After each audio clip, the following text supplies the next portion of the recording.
I am Anthony Newbold. Welcome to A Closer Look. My guest this week is the Minister of Education, Science and Technology, the Honorable Jeffrey Lloyd. Minister, welcome again to the show. Thank you very much. It's a pleasure to be here. You're in the news again. You're always in the news, actually.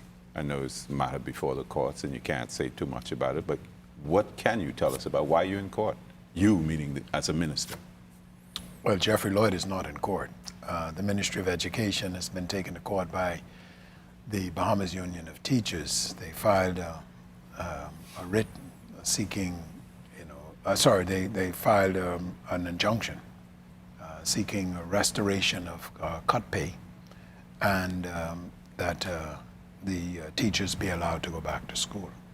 So we have responded, and last week the court would have ruled. And okay. So that's that. But so previous to that, the Ministry of Education filed a trade dispute outlining a number of articles which had been violated by the Bahamas Union of Teachers in two instances, in C.H. Reeves and in Carlton Francis. And before that matter was concluded, the union filed a request by the court to have an injunction imposed upon the Ministry of Education, as I say. And as you noted, it's a matter before the courts. And I'm not going into that matter. First of all, you got enough teachers? We will never have enough teachers. Each year I've been a minister, we have had anywhere from 50 to 100 teachers short. This year, similar. We simply do not have the numbers of teachers either coming into the Ministry of Education or those who are in the ministry deciding that they want to be transferred or they are resigning or retiring for some reason or another. So that certainly is a challenge.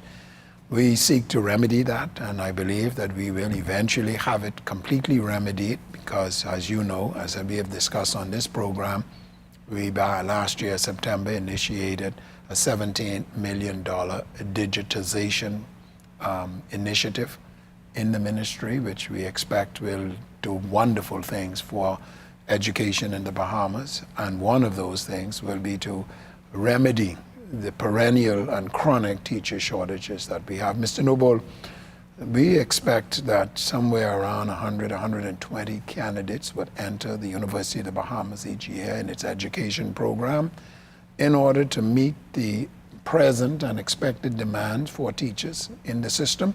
And again, we lose teachers because of any number of reasons I've mentioned before.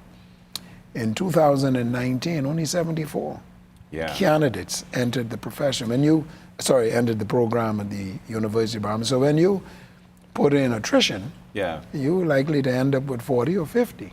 Yeah. That's far short of what's needed. How many teachers in the system, approximately? 4,200. 4,200. Total. Yeah. Another 700 administrators. Administrators would be senior mistresses, masters, vice principals and principals, as well as district superintendents and so on. Yeah, which is about what, two students per teacher? What, 4,200? No, how many, no. How many students in the schools? About 100 and what? In a particular school? No, all schools. Well, there are 50,000 students in the public sector. Oh, 50,000. There are 26,000 in the private sector. The St. Augustine, St. Anne's, and so on, and other schools. Yeah. We have another 15,000 in the tertiary level sector, University of the Bahamas, Baptist Bible, and so on and so forth. Yeah. So all rounded out, when you add in homeschooling, you're looking at, just for the sake of numbers, 100,000 students in the sector. Okay, and the government, of course, is responsible as a regulator, as a manager for all of that. So we have a significant challenge. Yeah, but great opportunity too. Yeah, you also have to speak to what you have to deal with.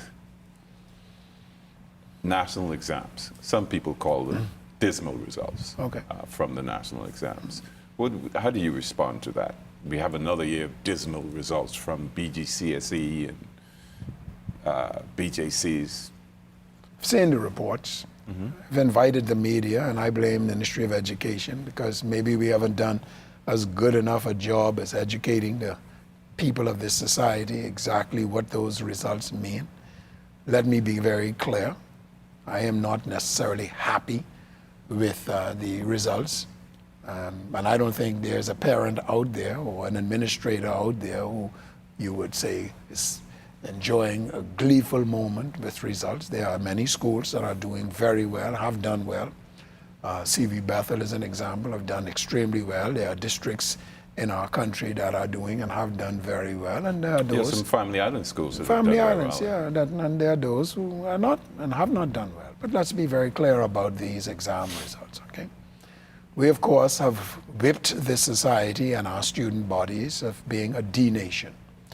And I can understand that because, Mr. Noble, I was one of those on the media who was just putting the lickings to the Ministry of Education. I want to spend this moment to say how grateful I am to Mr. Lionel Sands, who, while Director of Education and Deputy Director with responsibility for the testing and evaluation, who one day called me and he said, you know, Mr. Lloyd, at the time, I think you need to understand something about the new BGCSE metric, assessment metric. You are transporting into this understanding the GCE metric.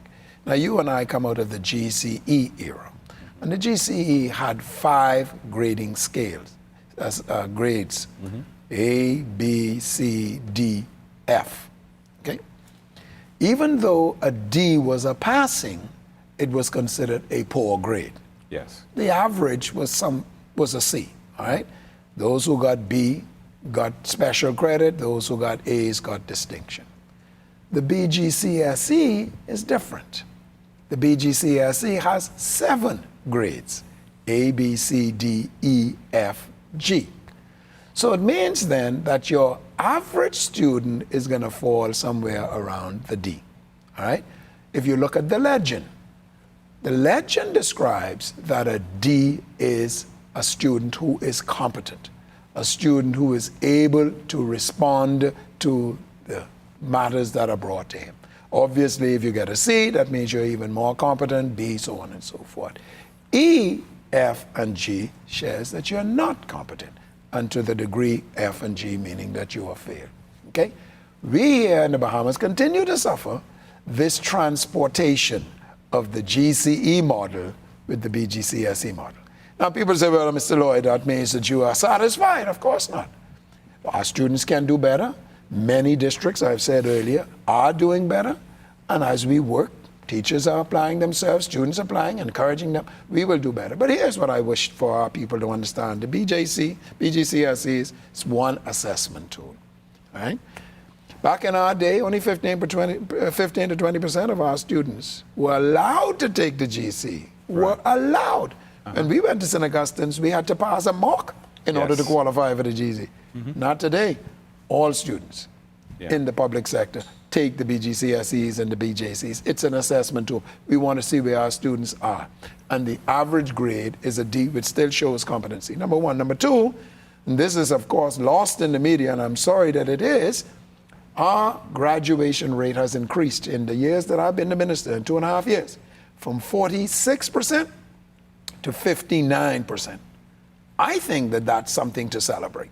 Yeah. And I don't know why it hasn't been emphasized, because that is the marker that you really want to emphasize and to show and to demonstrate when you have students, because we have committed internationally, United Nations, Sustainable Development Goals and so on, that we would meet by 2030, 85% graduation rate. We are here in 2019 and we are at 60 or thereabouts. I'm very proud of that, very proud. And there are much more that's going on. But that's fine, but as you admit, I guess the ministry is going to have to do a better job of communicating what you just said to me, because you know it's going to take some time to convince the Bahamian public that D is an acceptable grade. I struggled for years with it. Man, it's almost impossible for me to accept that D is an acceptable grade, because you and I, again, come out of an ethic, a culture, a mindset, a paradigm which says D is poor. It's a poor grade. But that's not the case in the BGCSE. I want to ask you something else about grades before we move on, but we got to take a break, and we'll be back with more here on A Closer Look. Minister of Education, the Honorable Jeffrey Lloyd.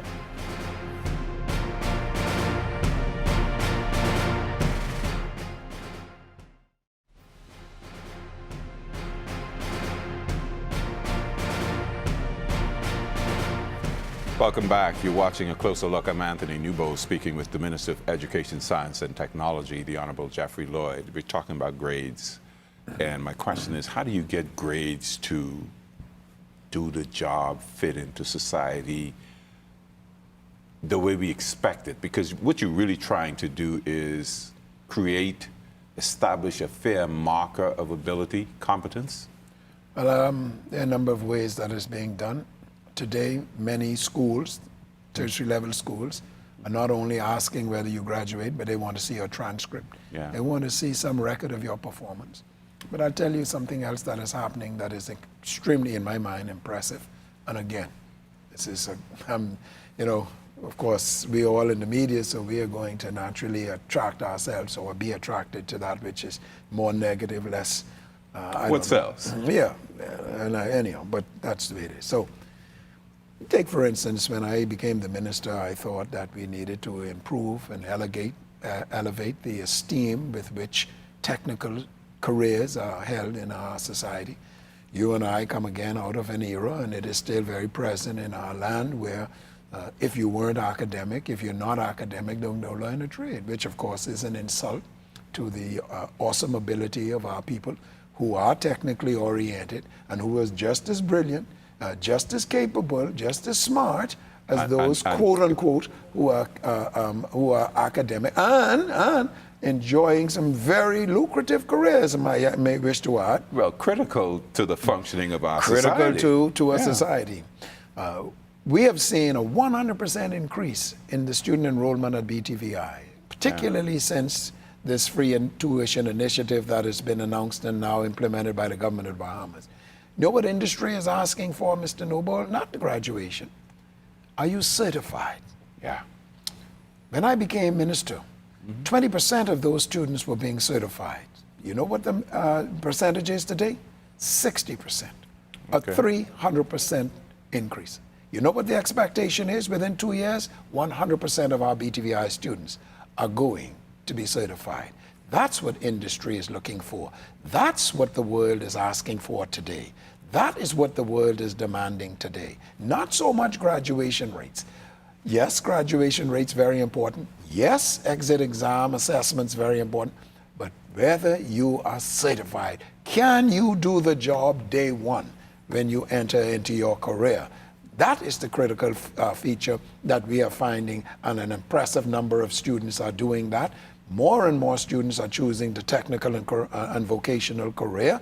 We now have a dual, what we call dual enrollment program, where selected students in the high school are now also taking courses at BTVI, introducing early on those who have the aptitude or the interest in pursuing a technical and vocational career. Because I was going to say, and still say, part of your challenge will be convincing students that it's okay to want to do the technical More disciplines. and more students now are choosing that. Yeah. The pushback has come from their parents and society, who is saying that essentially because you are dumb, right, not academic, you should go and learn a trade. And they are proving them wrong, because now that there are those skills into BTVI and electrical trades and other trades, particularly technology, we are finding many more students, women and men, males and females, choosing that pathway.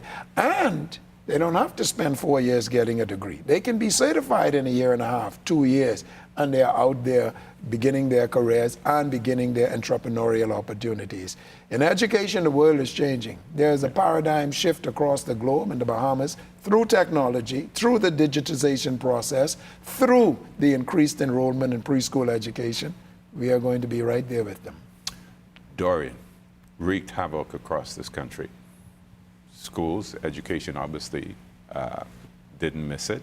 All of a sudden, in addition to the usual school opening challenges, you have no schools in Abaco and Grand Bahama. Oh, yes, we have schools in Abaco and Grand Bahama. Schools in Abaco and Grand Bahama are up and running. They're up and running now. They're up and running. They're up and running now. Obviously, Central Abaco Primary and Patrick Bethel in the center of Abaco, Marsh Harbor, is not, because it has been very, very seriously damaged. Those schools in South and the schools in the North are doing okay, except they still need significant repairs, and they are on a reduced schedule because of that, but they are on their way. As you indicated, the schools in Grand Bahama, 14 out of the 16 are now operational, and they were challenged in addition to the fact that there was mold and some damage to the buildings themselves. They were challenged by the availability of water and water pressure. That has been rectified. Potable water is now being provided by an NGO called Water Missions that is producing some 12,000 gallons of potable water, much more than is needed. Hugh Campbell and Maurice Moore, major damage. We had to go back in, even though school had opened, we had to go back in and do further repairs, which is just about completed now, and so those schools are going to be operating. But this just goes to show you how important this technology is. This past September, we implemented and launched our virtual school. And I'm talking about the fact that there is a lack of teachers in many of these family islands. This virtual school is filling that gap. 12 islands now are on the virtual school program and platform, and many more and districts are joining. All the way from Moores Island and Sweetings Key and South Abaco, who are now coming on board of the distance education virtual school platform. This is the way of the future, especially in an archipelago like ours, because you have got to give students in these far-flung islands the same opportunities that the students in New Providence, Grand Bahama, and Abaco are enjoying and have enjoyed for many years. Those students didn't have an opportunity before now to take 12 subjects in the BGCSE because they didn't have a resident math or a science or a foreign language teacher. With virtual school, that now is possible, and they will have the same opportunities as every other student. So let me ask you now, let's go back to Abaco for a moment. You have no displaced students from Abaco? Oh, we have about 1,500 here in New Providence, which we have been able to place in schools in New Providence. And then there are another about 1,000 from Abaco throughout the family islands. Do not forget that we also have students who would have left the Bahamas and have gone to the United States, some of whom have started to come back. I'm advised that a number of them are choosing not to return to the Bahamas. The same goes with Grand Bahama. Not as many students left Grand Bahama by a percentage as did Abaco. Just about all of Abaco students, not all, but just about all came out of Abaco, mostly to Nassau and again to other family islands. But the majority of students Grand Bahama remained in Grand Bahama with the expectation that schools would be starting, and a couple of weeks ago we did start school. So for both islands, Abaco and Grand Bahama, where you had the major damage, what's the timeline for getting those two islands back to where you need to have them with respect to the physical school buildings? I'm not going to suggest what timeline that is. It's a work in progress. I want to just emphasize that schools are operating in those two islands. Schools are operating. I'll just say this, however, we are looking at approximately $21 million in capital repairs. Repairs. Yes. We are going to have to replace the schools in East Grand Bahama, the school in Sweetings Key. We're going to have to replace the school in Hopetown. We are doing major repairs to the other schools in Abaco and, of course, in Grand Bahama. That is ongoing. Those repairs do not interfere with the normal operations of schools, but they are ongoing. Plus another $17, $18 million in the provisions of a number of other services. For instance, here in New Providence, we have students in the shelter. They have to be bused. That's an extra fee. We have to provide more lunch. That's an extra fee. We have to provide more security, extra fee, psychological services, and a host of other services and requirements, uniforms and so on, that the students need and that teachers needed. We had to spend approximately $1.7 million in paying those teachers who had to come out of Abaco and Grand Bahama in relocation fees. The government decided a $1,000 one-time grant. Then there's also hardship allowances. It's a costly exercise that Dorian has imposed. Yes, we're going to talk to you some more about that as we come to the end of this. We take this final break, and we'll be back with more here on A Closer Look. And the Minister of Education, Science and Technology, the Honorable Jeffrey Lloyd.